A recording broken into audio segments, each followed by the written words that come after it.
document in front of you. How has it been broken open? Ands have been added where there were not ands before. So the normative, Ezekiel 44:15, I don't have a Bible in front of me, but you can look in your Bible, should read something like, the priests who are Levites of the son of Zadok genealogy, or something like that. In other words, they're all, I don't know if you know the word appositives. It's an appositive is something in apposition. These are all appositives. They are not conjunctions. They're not broken open with what we call in Hebrew vavs, W-A-W, ands. Vav constructs are added in here. And that is not normal. So these people are not above, just like the New Testament changes biblical passages to fit Jesus when they feel like changing something slightly. They change. I can't give you examples off the top of my head, but as I'm going through the Gospels, I can show you where they change it. I think something about Judas throwing the money into the treasury or something. That's supposed to be from, I don't know, Zechariah or something. That's not the way it reads. Things like that are just changed when the authors want to, you know, use a biblical thing, but it isn't quite what they're looking for. So they fudge it up a bit,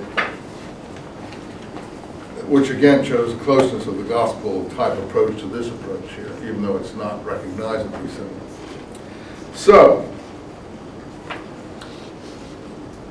the sons of Zadok, the priests and the Levites and the sons of Zadok, 3 different quantities. That's what has been done. Why did they do that? Because they wanted 3 different quantities. Because they wanted to talk about 3 different things. They don't care really about priests, Levites, or sons of Zadok as such. It's what they are imputing to these terms that matter. You people who know something about priests in the Old Testament, this is not a normative definition of what a priest would be. Do you understand what I mean? A normative definition? It's not normal. A priest is genealogically descended from Aaron and Zadok and different things like that. You know, the sons of Aaron, these are supposed to be the priests, etc. But there's nothing about being a penitent for a definition of a priest. So it isn't even clear that these priests are genealogical.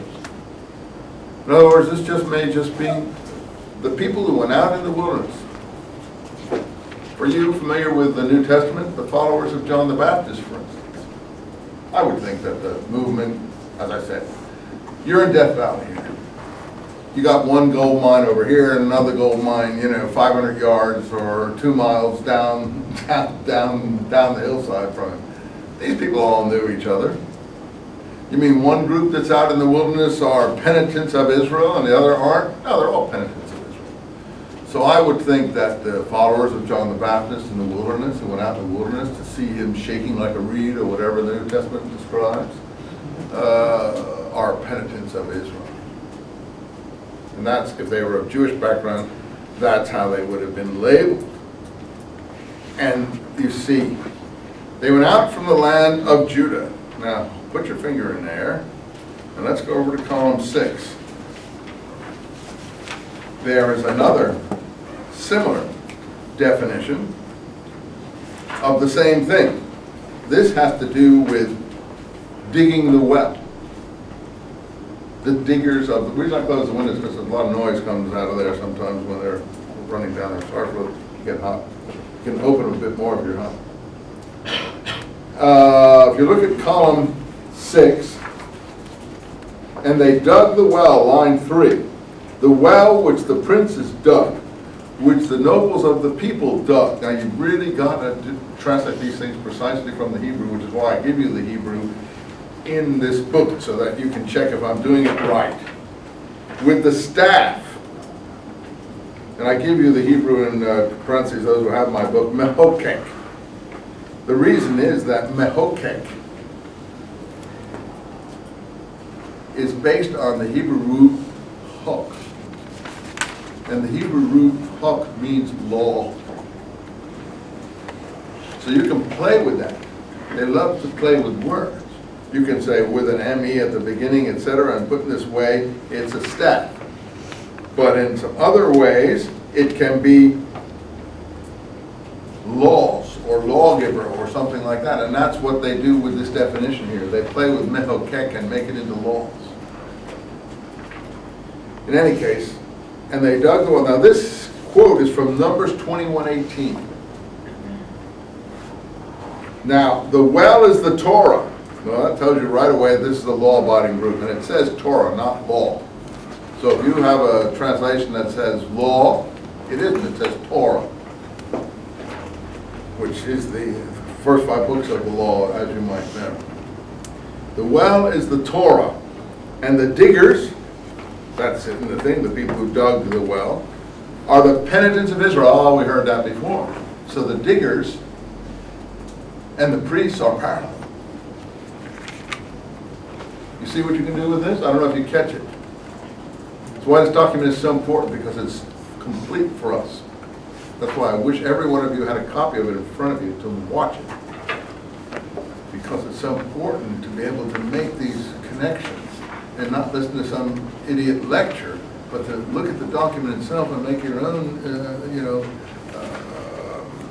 evaluation of it.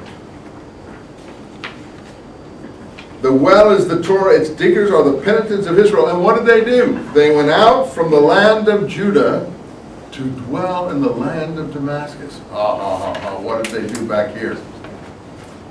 Let's see. The priests are the penitents of Israel who went out from the land of Judah.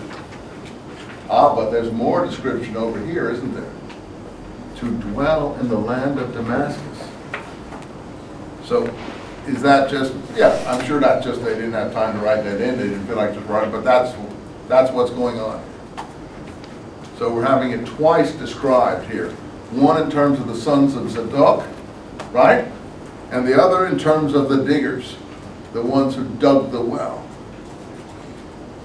That's why I have a chapter in my New Testament code, I call it the well of living waters. I think I have several. I love these allusions that most people who just talk about paleography and archaeology because they don't read the documents very well, just forget about. So for instance, in this book I have here, Re-erecting the Fallen Tent of David and the Fountain of Living Waters, the Star Who Came to Damascus, and the Song of the Well. Those are 2 chapters in this book. No one has ever written about the star who came to Damascus in any detail, and no one has even noticed that there's a Song of the Well.